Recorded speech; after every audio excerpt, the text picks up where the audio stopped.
everyone. Welcome everyone to English with Group channel. I hope so everyone is fit and fine and is doing well. उम्मीद करती हूँ कि आप अपनी studies कर रहे होंगे और अपनी पर्सनालिटी में कुछ ना कुछ ज़रूर ऐड ऑन करते ही रहते होंगे because you follow English with group. And जो भी आज पहली बार हमारे चैनल पर आए हैं तो आप इसे अपना ही चैनल समझिए और इसे लाइक करिए, सब्सक्राइब करिए और शेयर कीजिए मैक्सिमम। एंड आपको पता है, जैसा कि आपको टाइटल्स में दिख गया है कि ये है वोकैबुलरी पार्ट 4th पार्ट है ये वोकैबुलरी सेशन का। हमें अपनी वोकैबुलरी पर बहुत फोकस करना होता है जब भी, चाहे रिटन एग्ज़ाम की बात आए, चाहे हमारी स्पोकन की बात हो। हमारे अंदर अगर वर्ड्स ही नहीं होंगे then how we will be able to speak on. Okay, so तो वोकैबुलरी को अपनी एनहेंस करो। कहीं ना कहीं हम बहुत ज़्यादा यूज़ करते हैं इस टाइप के सेंटेंसेस, जैसे कि कुंवारी महिला को क्या कहते हैं। कुंवारी, भाई कुंवारी है अभी तक, शी इज़ अनमैरिड। हद हो गई, कोई और तरीके से बोलो ना, सब नॉर्मल ही बोल रहे हैं। जैसे कि ऐसे कुत्ते की तरह क्यों बिहेव कर रहा है, तो ऐसे बोलते हैं ना, तो इसे कैसे behave like a dog, behave like a this. तो ये इसे ऐसा नहीं यूज़ करना होता। स्पेसिफिक वर्ड्स यूज़ करने होते हैं, स्पेसिफिक आइडियम्स यूज़ करने होते हैं, फ्रेजेस यूज़ करने होते हैं। उससे क्या होता है, आप बोलते हो ना उसकी इंग्लिश बड़ी धमाकेदार है, बड़ी धांसू है, वो कैसे होती है, बिकॉज शी यूजेज और he uses really a great vocabulary. तो वो ग्रेट वोकैबुलरी धीरे धीरे एनहेंस होती है, एकदम से एनहेंस नहीं होती है। तो चलिए स्टार्ट करते हैं हमारा part 2 vocabulary part 4। Okay, let's do. The first sentence you are able to see here is a celibate. ठीक है, ये है noun as well as adjective. One who is not married, एक ऐसा person जो married नहीं है and have no sexual relationship relating to the celibate, means to say कोई एक ऐसा person जो ब्रह्मचारी है, जो पहाड़ों में चला गया और कह रहा है कि मैं तो अब सुकून की ज़िंदगी जीऊँगा। तो ऐसे पार्ट को, ऐसे पर्सन को बोला जाता है सेलिब्रेट। स्पिंस्टर, एक ऐसी महिला जो कुंवारी होती है उसे बोला जाता है sphincter.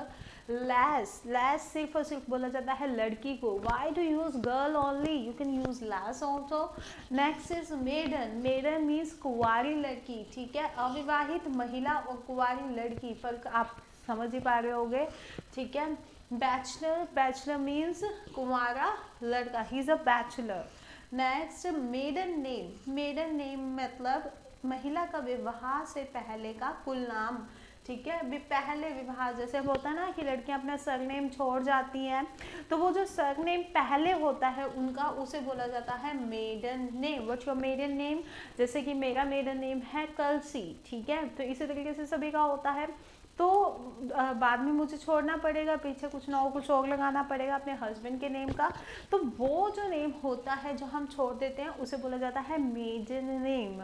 Okay, let's make the sentences of this. आपको मैंने हमेशा ही बताया है कि हमें हमेशा सेंटेंसेस बनाने होते हैं वोकैब से रिलेटेड, क्योंकि अगर आप सेंटेंसेस नहीं बनाओगे तो आप वर्ड को याद नहीं रख पाओगे। जैसे कि पहला वर्ड है celebrate. I am thinking of becoming a celebrate, मैं ये सोच रही हूँ कि मैं ब्रह्मचारी बन जाऊँ। स्पिंस्टर मीन्स कुंवारी महिला। She is at the age of 35, still she is a spinster. वो 35 की एज में है लेकिन अभी तक वो क्या है, कुंवारी है। नेक्स्ट लैस, लड़की। You are really a good lass, तुम बहुत ही अच्छी लड़की हो। ठीक है, मेडन मीन्स कुंवारा लड़का। He is studying right now, so that's why he is maiden. तो कि अभी तक वो क्या है जी, कुंवारा लड़का। मेडन की बात कर रही थी, I am sorry for my part. That is maiden is कुंवारी लड़की। She is studying, so that's why she is maiden, कि वह अभी पढ़ रही है इसलिए वो क्या है, मेडन है। इसी तरीके से हम बॉयज़ के लिए यूज कर सकते हैं, he is studying, so that's why he is a bachelor. Next maiden name. What's your maiden name, किसको पूछोगे, गर्ल को ही पूछोगे ना of course. What was your maiden name, आपका मेडन नेम क्या था, शादी से पहले का सरनेम। ठीक है, नेक्स्ट क्वीन होता है जी असभ्य महिला, एक ऐसी महिला जिसका बिहेवियर बहुत ही ज़्यादा क्या हो, बुरा हो। या फिर अब वैश्य, वैश्य आप सभी जानते हो क्या होता है, तो वैश्य और असभ्य महिला इनको बोला जाता है क्वीन। स्पेलिंग की तरफ थोड़ा ध्यान दीजिएगा, it's QUEAN, queen.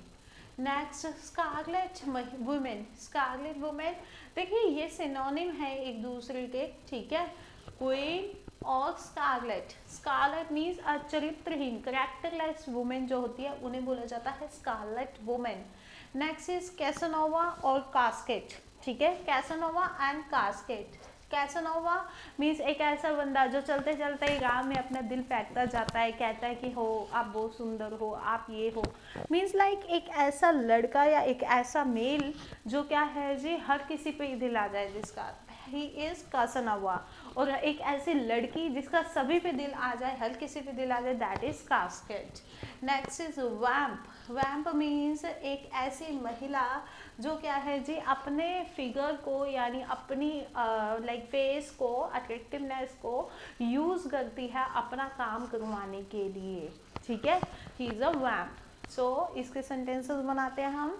She is a queen, stay away from him, from her, कि वो जो है असभ्य महिला है उससे दूर रहो। इसी तरीके से she is a scarlet women, stay away from her, कि वो स्कारलेट वुमेन है उनसे दूर रहो।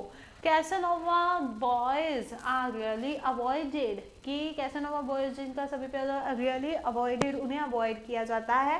Casket, casket girls are, casket are never suppose to be the first priority, कभी भी दिल फेंक महिला को पहले फर्स्ट प्रायोरिटी में नहीं रखा जाता।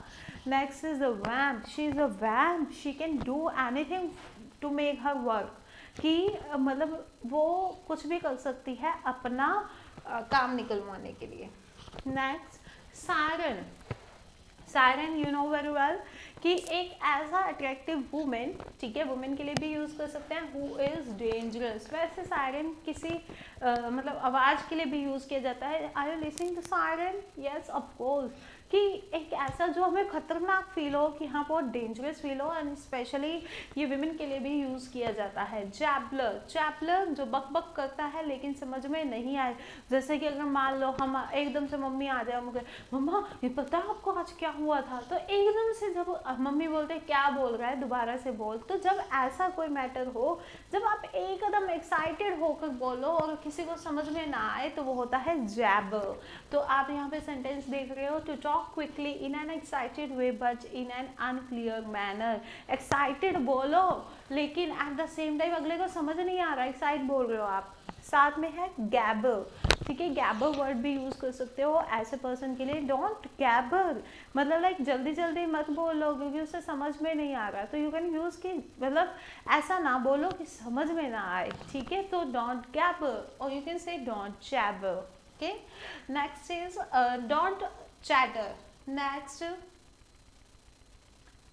नेक्स्ट चैटर, चैटर का है उत्साहपूर्वक बकबक करने वाला। आप देखिए ये समझ रहे होंगे कि ये और ये सेंटेंसेस क्या है, सेम, और इन means like jabber and chatter are synonym of each other. Next is gibber, this is not a synonym. इसका मतलब क्या है, डर से जल्दी जल्दी बोलना जो समझ में ना आए। जो डर से समझ में मतलब लाइक डर से बोलते हैं ना, तो जैसे कि एक तो होता है एक्साइटेड होकर बोल रहे हैं आहा बड़े खुश हैं, और एक होता है डर से बोल रहे हैं लेकिन वो डर में ऐसा बोल रहे हैं कि समझ में नहीं आ रहा, तो उसे बोला जाता है गीबर। Next is feline. देखिए अब इसके बाद आप आने वाले वर्ड्स ऐसे होने वाले हैं जिसमें बोलते हैं ना बिल्ली की तरह मत चल, कुत्ते की तरह मत बोल, ऐसे सेंटेंसेस होते हैं, तो उनमें बोल रही हूँ मैं। फेलाइन बिल्ली के समान, कैनाइन, कैनाइन मतलब कुत्ते के समान। तो हम इनके सेंटेंसेस बनाते हैं। Siren, she is a siren women. Jabber, jabber don't jabber, I am not able to understand you. Chatter, don't chatter. Gibber, gibber, he was in hurry, he saw a ghost, that's why he was gibbering. Next, feline, feline means don't behave like a feline, don't behave like a canine. Okay, next equiline, equine, bovine, asinine and corvine and serpentine। आप देख रही होंगे mostly पीछे क्या लग रहा है, I-N-E, I-N-E, I-N-E, इसी तरीके से I-N-E, I-N-E, I-N-E। तो मीन्स लाइक ये शो करता है की तरह, जब हमें बोल करना हो ना कि इसकी तरह उसकी तरह, तब हम उस टाइम पे मोस्टली वर्ड्स के पीछे क्या लगाते हैं, I-N-E। एक्वा, एक्विलाइन, एक्वी मतलब चील, चील की तरह, ईगल की तरह। इक्वी, इक्वीन घोड़े की तरह। बोवाइन गाय की तरह। एसिनाइन गधे की तरह या फिर बेवकूफ़, ये बहुत यूज होता है, गधे की तरह मत बिहेव कर, मूर्खतापूर्वक बिहेव मत करो, don't behave like a donkey और एक्सट्रीम फुलिश, है ना। तो आप बोल सकते हो डोंट बी एसिनाइन, ठीक है। गधे डोंट बी एस बोलने की बजाय you can say like don't be asinine. Corvine कौवे की तरह, खासकर रंग में। कॉर्वाइन मतलब लाइक जैसे ना कौवे की तरह बक बक कर रहा है ना, तो you can say like don't behave like a corvine. या फिर अगर मान लो कलर में मतलब एक्सप्रेशन देना है कि आपका रंग कहीं ना कहीं कौवे के जैसा है ना, तो you can use like corvine, use a corvine colour. Next serpentine, serpentine means सांप की तरह। तो इनके सेंटेंसेस बनाते हैं, सिंपल एक से ही बनाएंगे। Don't be aquiline, don't be equine, don't be bovine, don't be asinine and don't be corvine, don't be serpentine. Okay,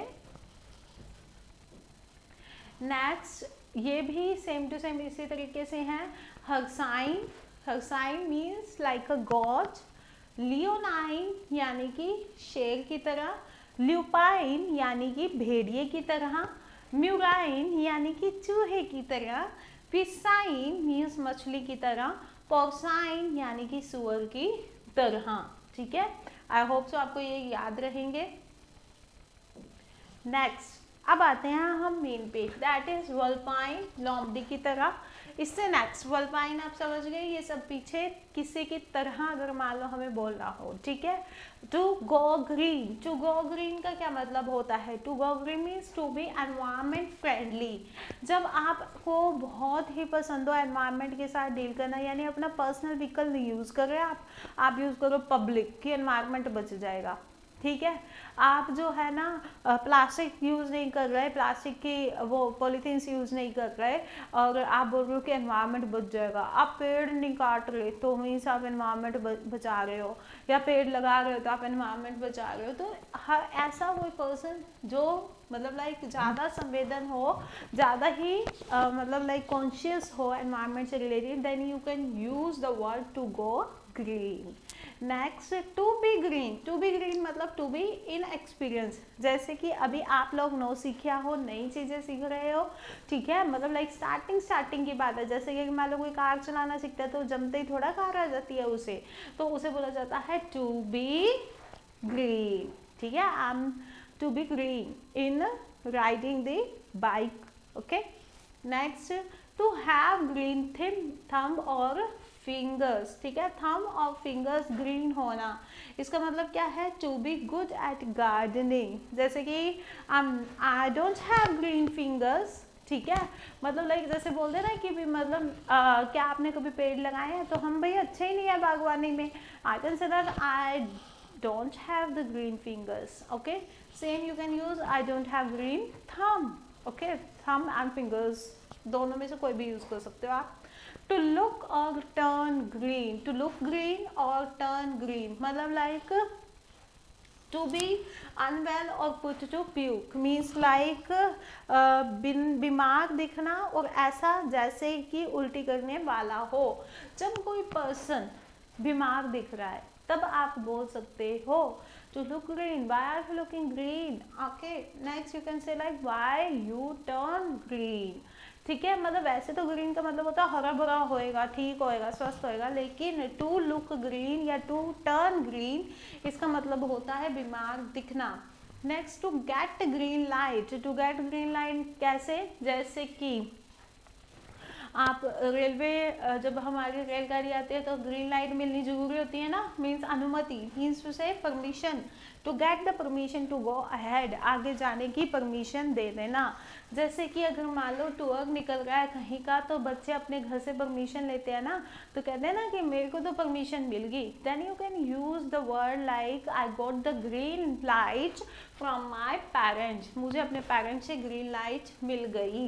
let's make the sentences now, okay, don't be vulpine, okay, next is to go green, it's really mandatory these days to go green, ठीक है, कि ये बहुत ज़्यादा mandatory हो गया है कि मतलब हमें एनवायरनमेंट से रिलेटेड संवेदनशील होना पड़ेगा, ज़्यादा कॉन्शियस होना पड़ेगा। To be green, I am teaching to all the green students, ठीक है, I am a green student means to say कि नो सीखिया, अभी नया नया सीखना शुरू किया है कोई काम, ठीक है। टू हैव ग्रीन थंब और green fingers, I don't know, I haven't done any kind of trees plantation, but yeah I because I don't have the green fingers, क्योंकि मेरे पास ग्रीन फिंगर्स नहीं है, और I don't have the green thumbs, मतलब जब आपको नहीं आती बागवानी करनी बिल्कुल भी, तब आप यूज़ कर सकते हो। टू लुक और टर्न ग्रीन, जब आप बहुत ज़्यादा अनवेल हो, ठीक है, आपको उल्टी आने वाली हो, then you can say that I am feeling like green, okay, I have turn to green, okay. आप ये भी बोल सकते हैं why are you looking like green. Next, to get green light, जब green light means like permission मिल रही है, हमें अनुमति मिल रही है किसी चीज़ की, तब हम यूज़ कर सकते हैं green light. Ma'am please give a green light to us so that we can talk in the class, हमें ग्रीन लाइट दो ताकि हम क्लास में क्या कर सकें, बोल सकें। Next, green with envy, green with envy का क्या मतलब है, ईर्ष्यालु, यानी कि जब किसी को देख के बहुत ज़्यादा ईर्ष्या हो रही हो, जलन हो रही हो, then you have to use this word, that is green with envy, यानी कि ईर्ष्यालु, यानी very envious. Next, green eyed monster, ये दोनों एक दूसरे के सिनोनिम है, that is green with envy या ग्रीन आइड मॉन्स्टर। ईर्ष्या, जेलसी, इसके साथ में एक बहुत ही अच्छा वर्ड यूज कर रखा है, दैट इज एनवे। एनवे का मतलब क्या होता है, जेलसी, तो जेलसी को बोला जाता है ग्रीन आइड मॉन्स्टर या ग्रीन आइड मॉन्स्टर और green with envy.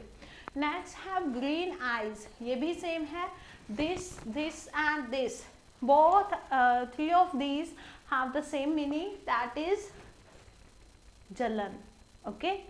Next, a green hog means अनुभवहीन, inexperienced, जैसे पीछे भी आपने एक सेंटेंस किया तो वो भी था क्या, inexperienced का, ये भी है inexperienced का। grass is greener on the other side, यानी कि जैसे कि अगर मान लो कहते हैं ना दूसरे की झोली में लड्डू बड़ा ही नजर आता है, तो वो इसका सेंटेंस है, वो क्या है, grass is the greener on the other side, हमें ऐसा लगता है ये उसका ही बड़ा है लड्डू, मेरा नहीं है, ठीक है, तो वही चीज है यहाँ पर, grass is the greener on the other side. Next, to cut a sorry figure, cut a sorry figure यानी कि टू लीव पुअर इम्प्रेशन, यानी कि अच्छा प्रभाव ना छोड़ना। बोलते हैं ना यार मैं दे तो आया इंटरव्यू लेकिन सत्यानाश हो गया, है ना, मतलब लाइक मैं उनको इतना ज़्यादा अपना इन्फ्लुएंस नहीं कर पाया, तो ऐसे केस में आप बोल सकते हो to cut a sorry figure means to say अच्छा प्रभाव ना छोड़ पाना। जब नहीं छोड़ पाओगे अच्छा प्रभाव, then you can use this words.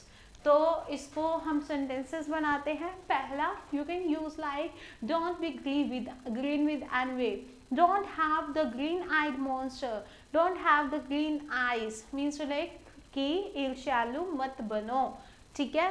Next, a greenhorn. Being a greenhorn person, he was unable to speak in English. क्योंकि अभी उसे एक्सपीरियंस नहीं था, इसीलिए वो इंग्लिश में नहीं बोल पा रहा था.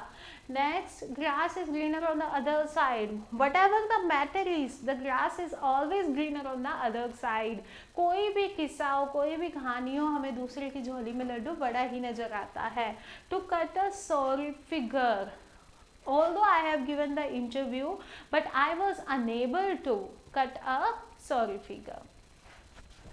Next, clip one's wings. Clip one's wings मतलब किसी की शक्ति को कम करना, ठीक है. To curtail one's power. जैसे कि अब बोलते हैं ना कि भाई मैंने तो पूरी कोशिश की लेकिन बात बनी सी नहीं, है ना. तो that is clip one's wings. Next, come to a standstill. come to a standstill मतलब कि रुक जाना. to slow down and stop completely, कि बिल्कुल ही रुक जाना. That is come to a standstill. जैसे कि मैं बोलते बोलते अगर रुक जाओ, then I came to the standstill. Next, cross one's mind. Cross one's mind यानी कि दिमाग में आना किसी के. To come in one's thought, किसी के माइंड में या किसी के थॉट में आना. जैसे कि मैं क्या कर रही थी यार, पता नहीं, कुछ एकदम से दिमाग में आ गया था, तो आप यूज कर सकते हो something cross into my mind. Next, call a spade. बोलते हैं ना जल्दी जल्दी साफ साफ बोल दे, क्या कह रहे, क्लीन क्लीन बोल दे, ये बोलोगे क्या? नहीं. It's like call a spade means to be frank. जो भी है साफ साफ बोल देना. To be frank, I did this wrong work, I haven't done this in a proper way. या फिर आप बोल सकते हो calling a spade, I don't know why I have done it, but yeah, it was really ridiculous. ठीक है. pillar to post means from one place to the another. ऐसे बोलते हैं ना, इधर उधर क्यों जा रहे हो भाई, इधर उस जगह पर क्यों नहीं बैठ रहे आप, एक जगह पर, एक जगह से दूसरी जगह पर जाने को बोलते हैं pillar to the post. Next is Adam's ale. Adam's ale मतलब pure water. Adam's ale मतलब pure water. So I hope so आप sentences बना पा रहे होंगे और आपको समझ में आ रही होगी. This is for it. Thank you so much. Stay blessed and do follow English with Dhruv.